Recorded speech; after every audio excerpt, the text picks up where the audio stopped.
Assalamualaikum warahmatullahi wabarakatuh. Alhamdulillahirabbil alamin.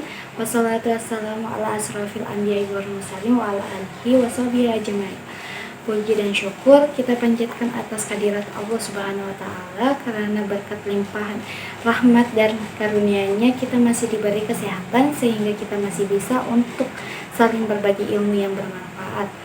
Salawan serta salam tak lupa pula kita hanturkan kepada junjungan kita Nabi besar Nabi Muhammad SAW, karena berkat perjuangan beliaulah sehingga kita bisa beralih dari zaman jahiliyah ke zaman alam terang benderang seperti yang kita rasakan sekarang.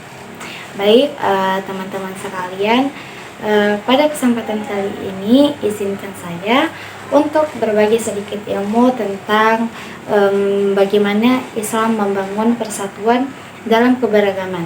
Seperti yang kita ketahui bersama, bahwa di Indonesia atau bahkan hampir di seluruh dunia, umat Islam hidup saling berdampingan di tengah-tengah banyaknya perbedaan, baik itu perbedaan suku, budaya, bangsa dan bahasa, dan perbedaan agama. Oleh karena itu, untuk membangun dan menjaga persatuan dalam keberagaman perlu adanya sikap toleransi antara sesama umat beragama.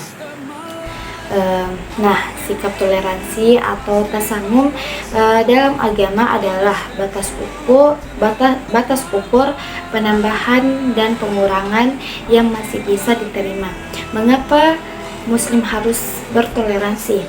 Karena dalam agama mengatakan bahwa manusia adalah makhluk sosial, yang artinya manusia itu membutuhkan pertolongan atau bantuan dari orang lain untuk melakukan sesuatu atau untuk memenuhi kebutuhan masing-masing.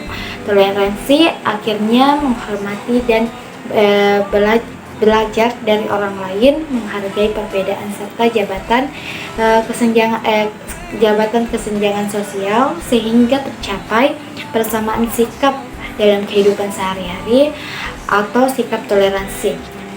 Sikap toleransi perlu dikembangkan dalam masalah keimanan dan kepribadian. Sebaiknya kita berpegang teguh pada keyakinan kita, baik itu bergeser sedikit pun, tetapi kita harus tetap menghargai ke orang lain yang berbeda keyakinan dengan kita kali ini, sesuai dengan firman Allah dalam Quran surah Al-Kafirun ayat 6, yaitu yang berbunyi lakum dinukum waliyadin, yang artinya untukmu agamamu dan untukku agamaku.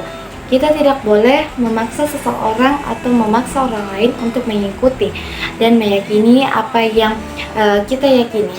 Begitupun sebaliknya, orang itu tidak boleh atau tidak bisa memaksa kita untuk meyakini atau untuk ikut dengan apa yang dia yakini. Toleransi agama ini tegas sudah diatur dalam firman Allah dalam Quran surah Al-Baqarah ayat 256, yang artinya tidak ada paksaan dalam menganut agama Islam. Sesungguhnya sudah jelas perbedaan antara jalan yang benar dan jalan yang sesakit. Barang siapa yang ingkar kepada Allah dan beriman kepada Allah, maka sungguh dia telah berpegang teguh pada tali yang sangat kuat yang tidak akan pernah putus dalam pergaulan hidup bermasyarakat umat Muslim, umat Islam, umat non-Muslim atau umat lainnya.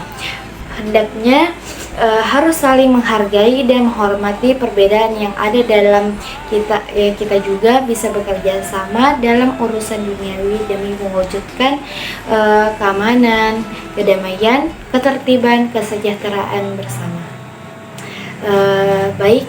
Itulah sedikit dari saya. Sekian yang dapat saya sampaikan, lebih dan kurangnya mohon dimaafkan. Bila ada kesalahan, karena sesungguhnya kesempurnaan hanya milik Allah Subhanahu wa taala. Akhir kata saya ucapkan wabillahi taufiq wal hidayah. Wassalamualaikum warahmatullahi wabarakatuh.